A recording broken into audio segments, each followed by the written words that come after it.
सकट चौथ व्रत कथा।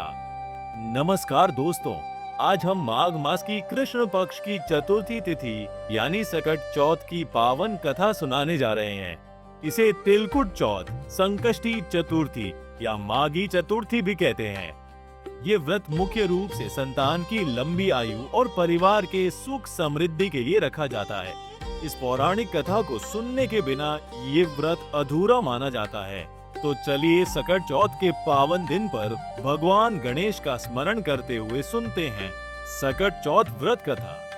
पौराणिक कथा के अनुसार एक गांव में कुम्हार रहता था। वो मिट्टी के अत्यंत सुंदर पात्र बनाता था और उन्हें भट्टी में पकाकर कठोर करता था। एक वर्ष जब कुम्हार ने पात्रों को पकाने के लिए भट्टी में डाला तो उसने देखा कि अग्नि पात्रों को पकाने में सक्षम नहीं थी। कुम्हार के निरंतर कोशिश करने के बाद भी मिट्टी के पात्र पक नहीं पा रहे थे। कुम्हार ने सहायता के लिए राजा से संपर्क किया। कुम्हार की व्यथा सुनने के पश्चात महाराज ने राजपुरोहित से विचार विमर्श किया। उनसे इस विचित्र समस्या का समाधान मांगा। राजपुरोहित ने सुझाव दिया कि प्रत्येक समय पात्रों को पकाने के लिए भट्टी तैयार करने के अवसर पर एक बालक की बलि दी जाए। राजपुरोहित का सुझाव सुनकर महाराज ने राज्य में यह घोषित कर दिया कि सदैव भट्टी तैयार होने के अवसर पर प्रत्येक परिवार को बलि के लिए एक बालक प्रदान करना होगा।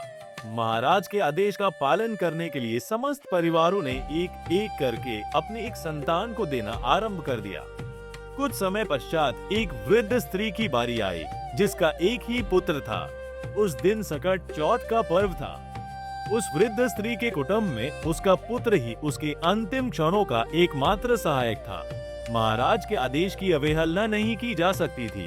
वृद्ध स्त्री इस विचार से भयभीत थी कि सकट के शुभ अवसर पर उसकी एकमात्र संतान का वध कर दिया जाएगा। वह वृद्ध स्त्री सकट माता की अनन्य भक्त थी, अतः उसने अपने पुत्र को प्रतीकात्मक सुरक्षा कवच के रूप में सकट की सुपारी तथा धूप का बीड़ा दिया। वृद्ध स्त्री ने अपने पुत्र से भट्टी में प्रवेश करते समय सकट देवी की प्रार्थना करने को कहा और ये विश्वास दिलाया कि सकट माता और भगवान गणेश की कृपा से यह वस्तुएं भट्टी की अग्नि से उसकी रक्षा करेंगी। बालक को भट्टी में बैठाया गया। उसी समय वृद्ध स्त्री ने अपने एकमात्र पुत्र की रक्षा हेतु देवी सकट की आराधना आरंभ कर दी। भट्टी में अग्नि दहन करने के पश्चात उसे आगामी दिनों में तैयार होने हेतु छोड़ दिया गया। जिस भट्टी को पकने में अनेक दिनों का समय लगता था, सकट देवी की कृपा से वह एक रात्रि में ही तैयार हो गई। अगले दिन जब कुम्हार भट्टी का निरीक्षण करने आया तो वह आश्चर्यचकित रह गया। उसने ने पाया कि उस वृद्ध स्त्री का पुत्र तो जीवित एवं सुरक्षित है। वह समस्त बालक भी पुनः जीवित हो चुके थे जिनकी बलि भट्टी तैयार करने से पूर्व दी गई थी। इस घटनाक्रम के पश्चात कुम्हार ने डरकर बूढ़ी माँ से पूरी बात पूछी। तब बुढ़िया ने कहा, यह सब मेरे सकट चौथ के व्रत और भगवान गणेश के आशीर्वाद का फल है।